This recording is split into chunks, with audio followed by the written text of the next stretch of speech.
प्रशासनावर मजबूत पकड, स्पष्ट आणि कधी वादग्रस्त विधान, नाराजीचं राजकारण आणि अचानक धक्के देणाऱ्या हालचाली. महाराष्ट्राच्या राजकारणात अजित अनंतराव पवार हे असं नाव जे कायम चर्चेत राहिलं.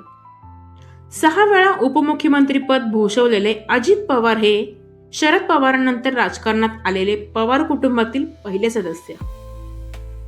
1991 साली बारामतीतून थेट लोकसभेत निवडून येत त्यांनी राष्ट्रीय राजकारणात पाऊल ठेवलं.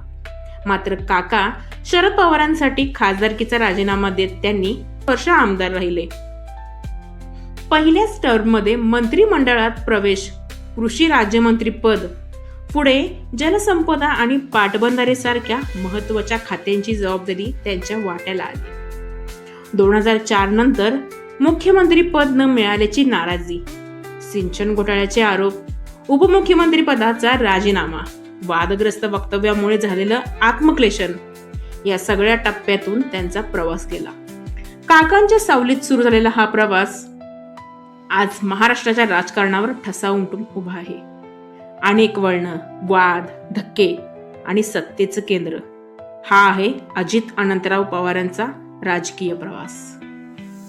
अशा या कर्तृत्ववान व अभ्यासू व्यक्तिमत्व असणाऱ्या तसेच आपल्या भाषा शैलीतून सर्वांना खळखळून हसवणाऱ्या, कधी न विसरता येणाऱ्या अशा अजितदादांना विनम्र अभिवादन.